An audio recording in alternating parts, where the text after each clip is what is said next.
दोस्तों आज के इस वीडियो में हम डिस्कस करेंगे पेमेंट गेटवे के ऊपर। जब मैं पेमेंट गेटवे की बात कर रहा हूं तो इसका मतलब ये हुआ कि कहीं ना कहीं आप मेरा ये वीडियो इसलिए देख रहे हो, या तो आप एप्लीकेशन बना चुके हो या फिर आप ऐप डेवलपमेंट प्रोसेस में हो और आपको पेमेंट गेटवे की नीड है।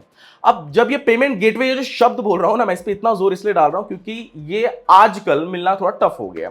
आज से अगर आप 4 साल 5 साल पहले अगर आप पहले जाओगे तो वहां पे बहुत ही इजी स्टेप थे यार। मैंने खुद मेरे कोर्सेज वगैरह सेल किए हुए हैं। उस टाइम पे जस्ट मुझे इंस्टा मोजो पे जाकर अकाउंट बनाना था, पेमेंट लिंक क्रिएट करके मैं शेयर कर देता था, तो इजीली सारा प्रोसेस था, बहुत जल्दी हो जाता था। विद इन 30 मिनट आपका पेमेंट गेटवे एक्टिव है। लेकिन अब पेमेंट गेटवे मिलना इतना आसान नहीं है, थोड़ा टफ हो चुका है। टफ से मेरा मतलब ये है कि आपके पास अब डॉक्यूमेंट्स होने चाहिए, और डॉक्यूमेंट्स में क्या क्या होना चाहिए ये पूरा इस वीडियो में आपको मैं डेड एंड तक बताऊंगा। पता है चैलेंज किसके लिए है? अगर आप ई कॉमर्स ऐप बना रहे हो, अगर आप कोई ऐसा लीगल ऐप बना रहे हो जिसमें आपके पास ऑलरेडी डॉक्यूमेंट्स हैं, तो पेमेंट गेटवे आपके लिए भी बहुत बड़ा ये नहीं है। मतलब 1 से 2 दिन 3 दिन में आपको पेमेंट गेटवे मिल जाएगा, डॉक्यूमेंट अगर आपके पास है तो। चैलेंज उनके लिए है जो गेमिंग इंडस्ट्री में है। गेमिंग इंडस्ट्री मेरा मतलब स्किल बेस्ड गेमिंग भी हो सकता है। अब बेटिंग टाइप के जो गेम्स रहते हैं मैं उनकी बात नहीं कर रहा हूं, मैं स्किल बेस्ड गेम की बात कर रहा हूं। उनके लिए तो ज्यादा चैलेंज हो गया। ठीक है, चलो पहले समझते हैं हम लोग कि डॉक्यूमेंट्स क्या क्या रिक्वायर्ड रहते हैं, उसके बाद हम गेमिंग में जो चैलेंजेस आ रहे हैं उसके ऊपर भी डिस्कस करेंगे, उसका क्या सोल्यूशन है उसके ऊपर भी अपन डिस्कस करेंगे। देखो दोस्तों, सबसे पहले आपके पास अगर आपने ऐप बना लिया, वेबसाइट बना ली है, तो आपके पास डॉक्यूमेंट्स क्या क्या होने चाहिए? आधार कार्ड, पैन कार्ड, अगर आपका प्रोप्राइटरशिप है तो ठीक है, उद्यम आधार, ये 4 डॉक्यूमेंट्स आपके पास होने चाहिए, और आपका बैंक अकाउंट का कैंसिल चेक। ये डॉक्यूमेंट अगर आपके पास है तो आप किसी भी पेमेंट गेटवे कंपनी के पास जाओ, अप्लाई करो, आपको विद इन 24 आवर्स या 48 आवर्स में वो लोग सारा प्रोसेस कंप्लीट करके एक्टिव कर देते हैं आपका पेमेंट गेटवे। ठीक है, अब इजी प्रोसेस अगर बोला जाए, मैं अगर आपको रिकमेंड करूं कि आप इस पेमेंट गेटवे की तरफ जाओ, तो मेरे को ऐसा लगता है कैश फ्री बहुत बेटर है। Cash free with in 24 hours आपका अप्रूवल ले लेता है, इनिशियल स्टेज पे आपको वो एक्टिव भी कर देता है, और आप मतलब स्टार्टिंग की 15,000 तक का ट्रांजेक्शन जो है वो इंस्टेंट स्टार्ट भी कर सकते हो। तो ये बहुत इजी प्रोसेस है। रोजर पे की बात करूं तो रोजर पे भी बहुत अच्छा है, इनकी टीम सपोर्ट बहुत सपोर्टिव है। वो जैसे मान के चलो अभी आपका एप्लीकेशन आप डेवलप करा रहे हो, तो एप्लीकेशन डेवलपमेंट टाइम पे क्या होता है ना कि अपन प्ले स्टोर पे नहीं डाले रहते हैं उसको। तो जब आप पेमेंट गेटवे कंपनी के पास जाते हो तो आपसे पूछते हैं कि आपका एप्लीकेशन या वेबसाइट का लिंक प्रोवाइड करो, ताकि हम उसे क्रॉस वेरीफाई करें और फिर आपको हम पेमेंट गेटवे दें। तो अब जब आपका ऐप बन रहा है तो उस कंडीशन में आप क्या करोगे? आपको पेमेंट गेटवे अगर उनकी तरफ से कॉल आ रहा है, या आप उन्हें पे मेल कर दो कि भाई मेरा एप्लीकेशन अंडर डेवलपमेंट है, मुझे टेस्ट क्रेडेंशियल्स चाहिए, तो टेस्ट क्रेडेंशियल वो आपको प्रोवाइड कर देंगे। अगर आप उतना बता देते हो उन्हें, तो वो टेस्ट क्रेडेंशियल मिलने के बाद आप उसे इंप्लीमेंट कर दो, और बैकएंड में टेस्ट क्रेडेंशियल की जगह लाइव क्रेडेंशियल का कोड भी करके रखो। बस आपको लास्ट में की बदलने रहेंगे, यानी एप्लीकेशन को अपडेट करने की भी जरूरत नहीं पड़ेगी।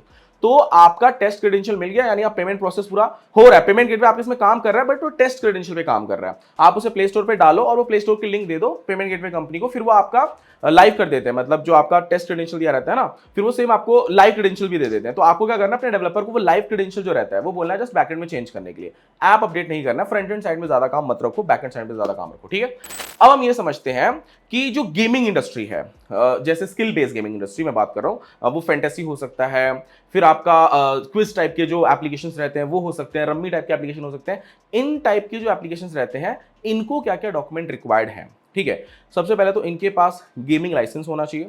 दूसरा, अगर गेमिंग लाइसेंस नहीं है तो जीएसटी तो कंपलसरी है इनके लिए। ठीक है, जीएसटी होना चाहिए। अगर प्रोप्राइटरशिप है तो भी ठीक है, कोई बात नहीं।